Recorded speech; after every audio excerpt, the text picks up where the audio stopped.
Well, today is the last day of the regular season for the Yankees, or if you're watching in the future, the regular season is over and there's not going to be any more Yankees baseball for a while.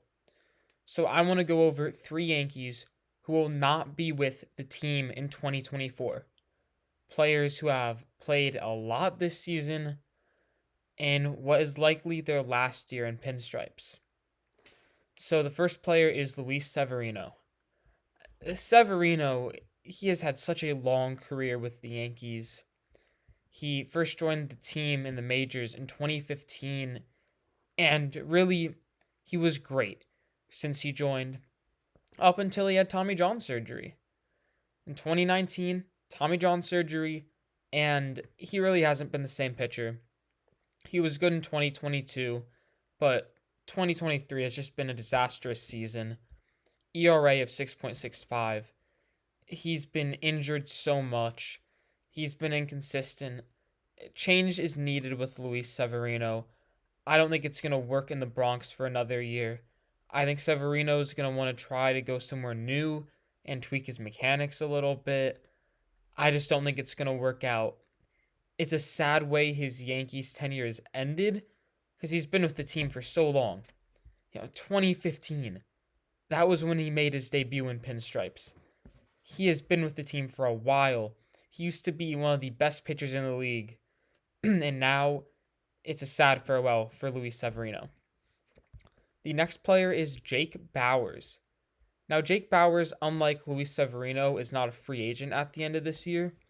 But Bauers is just not good enough to play with the Yankees next year. He has played a lot this season. 83 games, so over half of the season, and he's hit about 203, OPS below 700. He strikes out a ton, doesn't draw a lot of walks, plays bad defense. I liked Bauers when they called him up. When they called him up, he made an outstanding play diving into a wall, just showing hustle, showing heart, and I was excited about him. This lefty bat had crazy numbers at AAA, but it just hasn't worked out. He can't play good defense in the outfield. The bat isn't worth it. Sure, he puts up some impressive exit velocity numbers, but Jake Bauers is just not worth it. And if the Yankees want to be serious about contending in 2024, they can't have Jake Bauers as part of the equation. The last player is the longest tenured Yankee. He has been in the organization for the longest of any player on the active roster, and that is Kyle Higashioka. Higashioka started his career with the Yankees organization in 2008. It has been a while for him.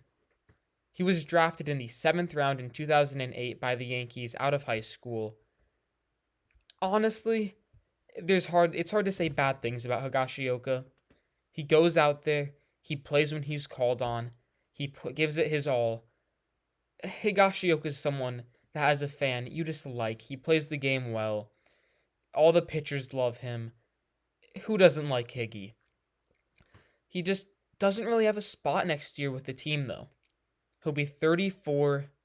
Again, not an official free agent, but he'll be near his last year of arbitration.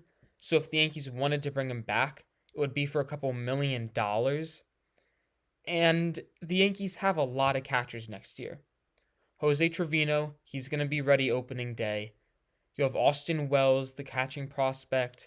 Ben Rortvedt, who hasn't done well, but is about 9 years younger than Higashioka. And the Yankees like the potential that they have with Rortvedt. Ben Rice at a lower level in the minors. There just isn't room for Higashioka. You're not going to have 3 catchers on your starting opening day roster, which is what you would have to do if you kept Higgy because you can't send him to the minors. It will be a little odd not seeing him on the team just because you kind of expect him in the lineup whenever there's a lefty on the mound.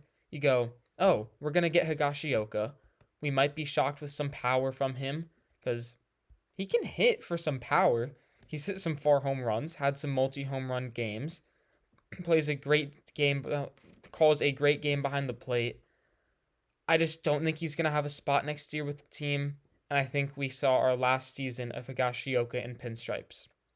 So those are three Yankees who I think are not going to be with the team in 2024. Tell me what you think. Who else might not be a Yankee next season?